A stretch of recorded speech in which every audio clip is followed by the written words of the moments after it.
तो प्रश्न उठता है, कैसे पहचाने? हाँ, ये इंपॉर्टेंट है।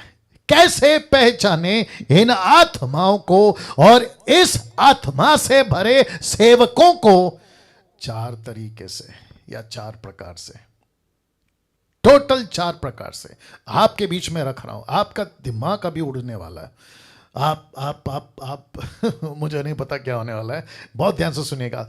कैसे पहचाने इस आत्माओं को या आत्मा से भरे सेवकों को? यूट्यूब वालों तुम भी सुनो। सबसे पहला, बहुत ध्यान से सुनना, ऐसे सेवक की बातें परमेश्वर के राज्य से मैच नहीं करेंगी। कौन से सेवक? जिनके अंदर लूसीफर की आत्मा है। ऐसे सेवकों को कैसे पहचाने? जो अब भी, देख लीजिए, अब भी काम कर रही है और ये मसीह के विरोधी। कैसे पहचाने? 4 तरीके से या 4 प्रकार से। तो इसमें सबसे पहला है, ऐसे सेवक की बातें, ऐसे सेवक की बातें परमेश्वर के राज्य से मैच नहीं करेंगी। इसका मतलब है परमेश्वर का राज्य याद आ गया, किंगडम, उसका किंगडम, यीशु किंग, कलीसिया उसकी किंगडम याद आ गया। तो लिखा है उसकी बातें मैच नहीं करेंगे। पास्टर डैनियल बातें क्यों? आपने बातें क्यों लिखा है? याद है यीशु का स्टेटमेंट मत्ती 7:16, वो कहता है कि उनके फलों से तुम उन्हें पहचान लोगे। किसको? किसको? लूसीफर की आत्मा को। किसको? ऐसे सेवकों को जिसके अंदर लूसीफर की आत्मा है। फलों का मतलब क्या पता है? बातें। तो यीशु कहता है, क्या झाड़ियों से अंगूर और उठ कटारों से अंजीर तोड़ते हैं? क्या जंगली पेड़ से अंगूर आता है? क्या काठीले बाबुल का पेड़ क्या अंजीर पैदा कर सकता है? तो यह दुष्ट आत्मा से भरा सेवक, कम ऑन, यह दुष्ट आत्मा से भरा सेवक परमेश्वर के राज्य की बातें कैसे कर सकता है? कम ऑन, कैसे कर सकता है? ऐसे सेवक 50 भरे पड़े हैं फेसबुक और यूट्यूब पे, जो यीशु की राज्य की बातें नहीं करते, लेकिन वो क्या कहते हैं? हमारी सुनो। कैसे बोलते हैं? तुमको अंगूर खिलाएंगे लेकिन झाड़ियों से, अंजीर खिलाएंगे लेकिन बाबुल के पेड़ से। तो आपको क्या दिखता है? Come on, get ready. आपको क्या दिखता है? अंगूर, लेकिन झाड़ी नहीं दिखती। आपको क्या दिखता है? अंजीर, लेकिन आपको बाबुल का पेड़ नहीं दिखता। आप अंगूर, कैन यू बिलीव दिस? आप अंगूर के चक्कर में और अंजीर के चक्कर में पेड़ नहीं देख रहे हो कि ये फल आ कहां से रहा है। Wow, can you believe this? आप लोग समझ रहे हैं मैं क्या बात कर रहा हूं? बात आ रही है ना समझ में? इसका मतलब है कि अंगूर दिख रहा है, लोकेश भाई, अंगूर दिख रहा है लेकिन झाड़ी नहीं दिख रही। अंजीर दिख रहा है लेकिन बाबुल का पेड़ नहीं दिख रहा है।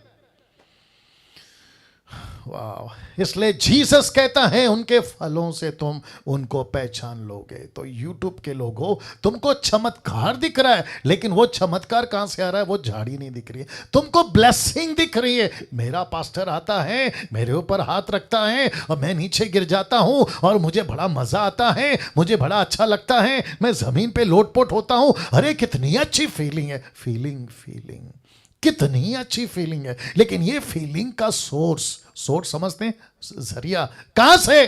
कटीली झाड़ी। लिखा है कांटों वाली झाड़ी, ये यहां से आ रही है और तुम इसी के चक्कर में पागल हो गए। तो लिखा है ऐसे सेवकों की बातें परमेश्वर के राज्य से मैच नहीं करेंगे। दूसरा, ऐसे सेवकों की बातों में परमेश्वर की इच्छा नहीं दिखेगी, बिल्कुल नहीं दिखेगी। ऐसी सेवकों की बातों में परमेश्वर की इच्छा नहीं दिखेगी। इसका मतलब है ये क्या प्रचार करेंगे पता है? देख लीजिए, पहला यूहन्ना 2:27, ये संसार की बातें करेंगे, ये अभिलाषाओं की बातें करेंगे। ये बात अलग है कि दोनों मिटते जाएंगे। लिखा है जो परमेश्वर की इच्छा पर चलता है, जो परमेश्वर की इच्छा पर चलता है वो सर्वदा बना रहता है। तो ये परमेश्वर की इच्छा पे नहीं चलेंगे, लेकिन बातें कौन सी करेंगे? संसार की बातें कौन से करेंगे? अभिलाषाओं की। ये क्या कहेंगे पता है? मैं रख रहा हूं। ये क्या कहेंगे पता है? जितना हो सकता है हमको संसार में जाना है। बोला संसार में क्यों जाना है? वहां पे मनोरंजन ज्यादा है, अभिलाषाएं ज्यादा हैं, आपको खूब मजा आएगा। सांसारिक दिमाग, सांसारिक सेवक, सांसारिक कलीसिया, सांसारिक दास और दासियां, ऐसी बातें, इनका परमेश्वर की इच्छा से कोई लेना देना नहीं है। विल ऑफ गॉड कोई लेना देना नहीं, प्रभु की क्या मर्जी है कोई लेना देना नहीं है। तीसरा, ऐसे सेवक की बातों में खुद की महिमा होगी। ये खुद को बहुत महिमा देंगे। कैसे पकड़ें किसके अंदर कौन सी आत्मा है? वचन रख रहा हूं, यूहन्ना 16:14 लिखा है, वह कौन? पवित्र आत्मा ब्रैकेट में लिखा है, वह मेरी महिमा करेगा। कौन? कौन करेगा? पवित्र आत्मा। किसके द्वारा करेगा? डैनियल के द्वारा, निर्जला के द्वारा, आप लोग जितने देख रहे हैं आपके द्वारा। तो प्रभु कहता है, तुम कैसे पहचानोगे किसी को कि इसके अंदर कौन सी आत्मा है? वो जो भी आत्मा या जो भी सेवक है वो सही है या गलत है, ये तीसरा पॉइंट है, वो मेरी महिमा करेगा, यीशु की महिमा करेगा, क्योंकि वो मेरी बातों में से लेकर तुम्हें बताएगा। ऐसे जो खुद को सेंटर में रखते हैं, ये परमेश्वर को महिमा कैसे दे सकते हैं? जो मेरे पास आओ, मुझसे प्रार्थना करवाओ, मैं तुम्हारा पास्टर हूं, मुझे छोड़कर कहीं नहीं जाना। तो जिसको कहते हैं कि आई सेंटर, समझ गए? आई सेंटर, नॉट जीसस सेंटर, ये है आई सेंटर। मैं दिखूंगा, मैं पास्टर हूं, मैं चर्च में दिखूंगा, मुझसे प्रार्थना कराओ, मेरा हाथ इंपॉर्टेंट है, मैं जब तक नहीं बोलता कुछ नहीं होगा। ये इसको कहते हैं आई सेंटर। माय गुडनेस, कैसा लग रहा है साहब? वाह! ऐसे सेवकों की बातों में खुद की महिमा होगी। मुझे गुस्सा आता है ऐसे लोगों पर जो कहते हैं कि आपका प्रार्थना निवेदन मुझे भेजो। मैं पूछना चाहता हूं कि भाई, आपका, हमारा प्रार्थना आपको क्यों भेजें? ये सिखाओ कि जब तुमको मुसीबत हो तो यीशु के पास जाओ। तुम ऐसे क्यों सिखाते हो कि तुमको मुसीबत हो तो मेरे पास आओ? देखो कितना बड़ा गलत है। और ये किसका काम है? लूसीफर का काम है। ये कहते हैं आपको कोई भी तकलीफ है, ये मेरा फोन नंबर है, मुझको प्रार्थना के लिए कॉल करो, आपके लिए मैं प्रार्थना करूंगा। जबकि उसको कहना चाहिए कि जब तुमको तकलीफ हो तो यीशु के पास जाओ, यीशु से प्रार्थना करो, यीशु तुमको ठीक करेगा। बीच में कौन आ गया? पास्टर। अब बताइए, सेंटर कौन है? जीसस या पास्टर? जीसस या ऑनलाइन प्रीचर? जीसस या सो कॉल्ड उल्टे सीधे बकवास करने वाले? चौथा, ऐसे सेवकों की बातों में, बहुत ध्यान से देखना, ऐसे सेवकों की बातों में चौड़ा रास्ता सुनाई देगा। कौन सा रास्ता? चौड़ा रास्ता। अब बताता हूं चौड़ा रास्ते का मतलब क्या है। लिखा है मत्ती 7:13, सकेत फाटक से प्रवेश करो, जिसको कहते हैं दुख उठाना, क्योंकि चौड़ा है वो फाटक, चाकल है वो मार्ग जो विनाश को पहुंचाता है, बहुतेरे, इसका मतलब है देयर विल बी मेनी, बहुतेरे जो इसमें से प्रवेश करते जाएंगे। तो इसका मतलब है कि मुझ जैसों को पसंद नहीं करेगी 21वीं सदी की कलीसिया। मुझ जैसों के प्रचारकों को, 10 टकाओं के प्रचार को पसंद नहीं करेगी। क्यों? अगर आप पूछना चाहते हैं क्यों, तो मैं बता देता हूं, क्योंकि हम लोग कौन से वाले? सकेत फाटक वाले। हम कौन सा प्रचार करते हैं? दुख उठाओ। हम कौन सा प्रचार करते हैं? यीशु की सेवा करो। हम कौन सा प्रचार करते हैं? परमेश्वर के लिए क्रूस उठाओ। लेकिन ये लोग क्या प्रचार करते हैं? अरे कोई टेंशन नहीं, आपको पैसे चाहिए, मेरे पास आओ। आपको अमीर बनना है, मैं रख रहा हूं। ये देखो, ऐसे सेवक हमेशा पैसों की बातें करता हुआ मिल जाएगा, क्योंकि चौड़े रास्ता वाला प्रीचर है ना ये। फिर लिखा है अमीर कैसे बनना है, कलीसिया को उसी में बिजी रखेगा। Can you believe this? मैं नाम तो खैर नहीं लूंगा, मैं आपको अभी से बता देता हूं। एक व्यक्ति है अपने मुंबई का, महाराष्ट्र मुंबई का, वो कहता है मैंने नई गाड़ी खरीदी है, उसने खुद ने खरीदी है। वो अपने चर्च को कहता है कि जैसे मेरे पास में नई कार आई है, वैसे तुम सबके पास में नई कार आनी चाहिए, नई गाड़ी। मेरा प्रश्न है, क्या परमेश्वर ने हमको इस संसार में पैसा कमाने के लिए बोला है? वचन क्या कहता देखिए, मत्ती 6:9-19, माफ करें, मैथ्यू 6:19 कहता है, अपने लिए पृथ्वी पर धन इकट्ठा, आगे कोई बोल दे प्लीज, लिखा है नहीं करना। पृथ्वी पर धन इकट्ठा नहीं करना, बल्कि 20 कहता है, परंतु अपने लिए, लिखा है स्वर्ग में, पृथ्वी पे नहीं, स्वर्ग में धन इकट्ठा करो। लेकिन हम यहां पे क्या कर रहे हैं? बोला पृथ्वी पे धन इकट्ठा करेंगे, पृथ्वी पे अमीर बन जाएंगे। तो अभी कुछ लोग बोल सकते हैं, पास्टर डैनियल, अगर हमको पृथ्वी पे धन इकट्ठा नहीं करना है तो हमारे बच्चों का क्या होगा, आगे पीढ़ी का क्या होगा? ले दो, अपने बच्चों का अकेला बाप है, ऊपर बैठा सबका बाप नहीं है। ऊपर बैठा सबका बाप सबकी चिंता करता है, पृथ्वी के बाप से भी ज्यादा।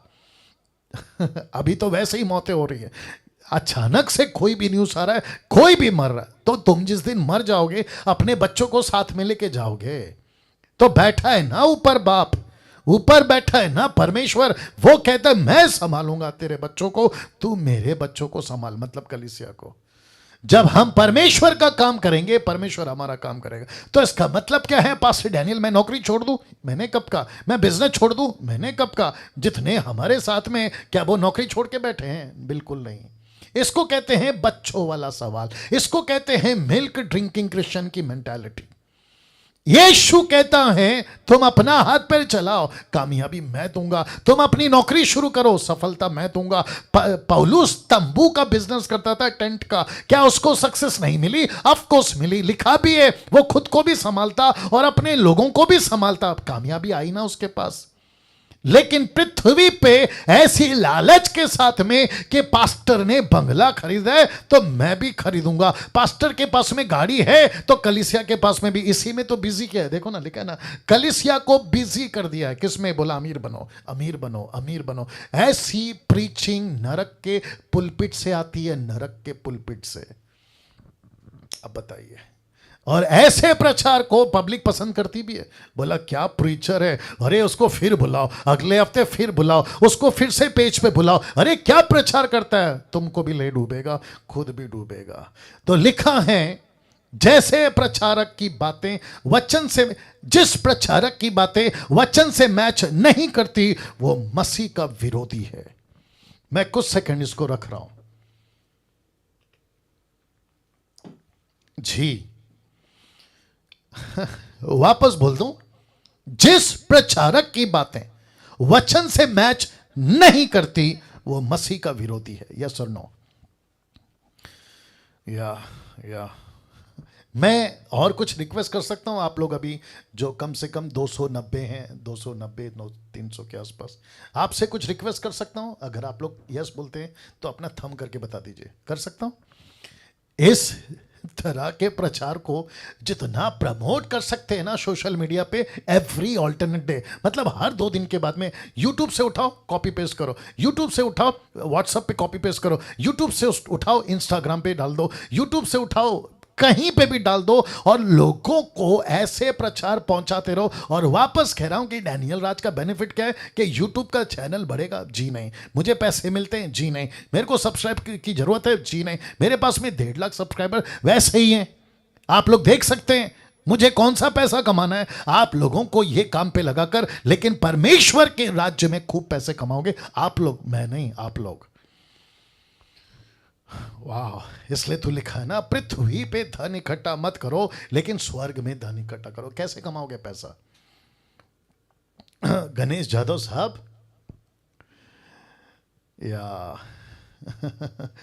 पैसे कैसे कमाओगे? ऐसे ही तो कमाओगे, परमेश्वर का काम करोगे, पैसे मिलेगा कहां? स्वर्ग में। आप क्या बोलते हैं उसको, पीडीएफ नहीं, क्या हो पैसे जो जमा करते हैं, एफडी। देखो मेरे को ये तक नहीं मालूम। एफडी, आपका जो पैसा है ना वो कहां जमा हो रहा है? स्वर्ग के बैंक में। जिस दिन तुम मरकर स्वर्ग में जाओगे ना तो प्रभु बोलेगा, अरे बेटा क्या बात है, क्या काम किया, खूब पैसे वाला हो गया। बोला मैंने कब पैसा जमा किया? बोला बेटा जो तू पृथ्वी पे काम करता था ना उसका सारा तनख्वाह मैंने ऊपर जमा करके रखा है। अब आप सोच के देखो कि हमको पृथ्वी पे मिलियनर, बिलियनियर, ट्रिलियनियर बनना है या स्वर्ग में बनना है? आप ही बता दीजिए। एब्सोल्युटली। अब इसको देखो, मैं वक्त का ख्याल रखूंगा, टेंशन नहीं लेना। अब यहां पे 2 प्रकार का कबूतर है, और कबूतर से मतलब आप समझ गए, पवित्र आत्मा, ठीक है? जिसको परख कर दूर करना है उसी को दूर करो। रिपीट करता हूं कि जिस पवित्र आत्मा को परख कर दूर करना है उसी को दूर करो, क्योंकि यीशु के वक्त ऐसा नहीं किया। किसने? शास्त्रियों ने। क्या किया पता है? जानना चाहते हो?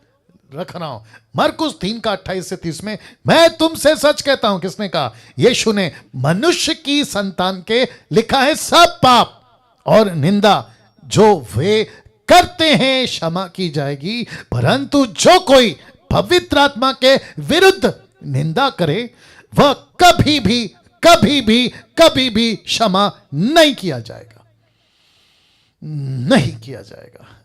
लिखा है वरन वह अनंत पाप का अपराधी ठहरता है। अनंत पाप का अपराधी। बाप रे, क्योंकि वे कहते थे, कौन? शास्त्री फरीसी। किसको? यीशु को। वे कहते थे कि उसमें किसमें, यीशु में अशुद्ध आत्मा है। तो तब जाकर मैंने ये फोटो रखा है जहां पे आप देख लीजिए कि जिसको पवित्र आत्मा कहना है उसको पवित्र आत्मा कहो, जिसको अशुद्ध आत्मा कहना है उसको अशुद्ध आत्मा कहो। पवित्र आत्मा को परख कर उसको दूर नहीं करना है, दुष्ट आत्मा की आत्मा को परख कर उसको दूर करो, ना कि पवित्र आत्मा को। क्योंकि यीशु के वक्त में ऐसा नहीं किया शास्त्रियों ने। उसने क्या किया पता है शास्त्रियों ने? जो सच्चा था उसको दूर कर दिया, जो झूठा था उसको स्वीकार कर लिया। ओहो हो, जरा सोचो अभी, कहीं ये गलती यूट्यूब वालों तुमसे तो नहीं हो रही? कहीं ऐसी गलती आप लोग तो नहीं कर बैठ रहे? डैनियल राज कौन सी आत्मा में बात करता है? पवित्र आत्मा। मसीह मंथन वाले कौन सी आत्मा में बात करते? पवित्र आत्मा। कैसे? अभी तो बताए ना, 4 पॉइंट को कवर करो, 4 पॉइंट को दिमाग में रखो। उनके फलों से तुम उनको पहचान लोगे कि वो कैसी बातें करते हैं। डैनियल राज को आप कम से कम 2 साल से 2.5 साल से सुनते आ रहे हैं, कैसी बातें कर रहा है आप परख सकते हो। तो जिसको परख कर दूर करना है उसको दूर करो, ना कि सही को। गलत को दूर करो, ना कि सही को। कैसे पहचाने? उनके फलों से पहचानो, क्योंकि यीशु को नहीं पहचाना। जिसको पहचानना था उसको नहीं पहचाना, उसको दूर कर दिया। जिसको जिसको जिसको जिसको जिसको सही कहना था उसको गलत बोल दिया, जिसको गलत बोलना था उसको सही बोल दिया। तब जाकर यूहन्ना कहता है, 1 जॉन चैप्टर 5:16 कहता है, यदि कोई अपने भाई को ऐसा पाप करते देखे जिसका फल मृत्यु ना हो तो विनती करे, मतलब प्रार्थना करे, परमेश्वर उसे उनके लिए जिन्होंने ऐसा पाप किया है जिसका फल मृत्यु ना हो जीवन देगा, मतलब माफ कर देगा। अब इसको देखो, पाप ऐसा भी होता है जिसका फल मृत्यु है, इसके विषय में विनती करने के लिए नहीं कहता। कौन कह रहा है? यूहन्ना। क्या इन सभी बातों से आप लोग वाकिफ थे? मैं पूछ रहा हूं, आप लोग वाकिफ थे? अगर वाकिफ थे तो आपको सलूट है, आपको सलूट है। लेकिन अगर वाकिफ नहीं थे तो मैं समझता हूं कि मैंने देरी नहीं कर दी आप तक ये बातों को लाने में। अब इसको ला रहा हूं। अब आपको क्या करना है, यूट्यूब के लोगों आप भी सुनो, आपको क्या करना है, आपको परखना है कौन सा पवित्र आत्मा है और कौन सा दुष्ट आत्मा है। ये रख दिया फोटो। आपको परखना है कौन सा पवित्र आत्मा है और कौन सा दुष्ट आत्मा है, मतलब कौन सी दुष्टता की आत्मा है। आपको परख कर उसको दूर करना है, नहीं तो क्या करोगे पता है? अनंत काल के अपराधी, ये देखो, अनंत अपराधी ठहरोगे। और लिखा है कि ऐसों को माफी नहीं है, मृत्यु की सजा हो चुकी है। और ऐसी ही गलती करी एक व्यक्ति ने जिसको कहते हैं साइमन। ये व्यक्ति आप जानते हैं, जब प्रेरितों की किताब 8:18 में पतरस को देख रहा था कि प्रचार करता है, हाथ रखता है, चमत्कार होता है, आशीष आती है, परछाई से लोग ठीक होते हैं, पवित्र आत्मा मिलता है, चंगाइयां हो रही है, देख देख के उनके पास में पैसे लाए। ये देखो किधर गया, पैसे लाए, पोटली देख रहे हैं, पैसे लाया। और क्या कहा उसने? आकर कहा, देखा कि प्रेरितों के हाथ रखने से पवित्र आत्मा दिया जाता है, तो उनके पास रुपए, ये देखो ब्लैक में लिखा है ना, रुपए लाकर कहा कि ये अधिकार मुझे भी दो कि जिस किसी पर हाथ रखूं वो पवित्र आत्मा पाए। अब आप सभी को पता है कि पतरस ने कैसे डांट लगाई, बोला तू और तेरे पैसे नाश हो। ये तो अच्छा है कि वो नाश नहीं हो गया, क्योंकि 8वें अध्याय का चक्कर है। 5वें अध्याय में एक पति पत्नी मर गए, आपको याद होगा, एक पति पत्नी मर गए। वो तो शुक्र है कि ये नहीं मर गया। अब आपको कुछ चीजें बताता हूं, पवित्र आत्मा की निंदा और पवित्र आत्मा को बिना जाने समझे अपराध करने के बारे में कॉन्सेप्ट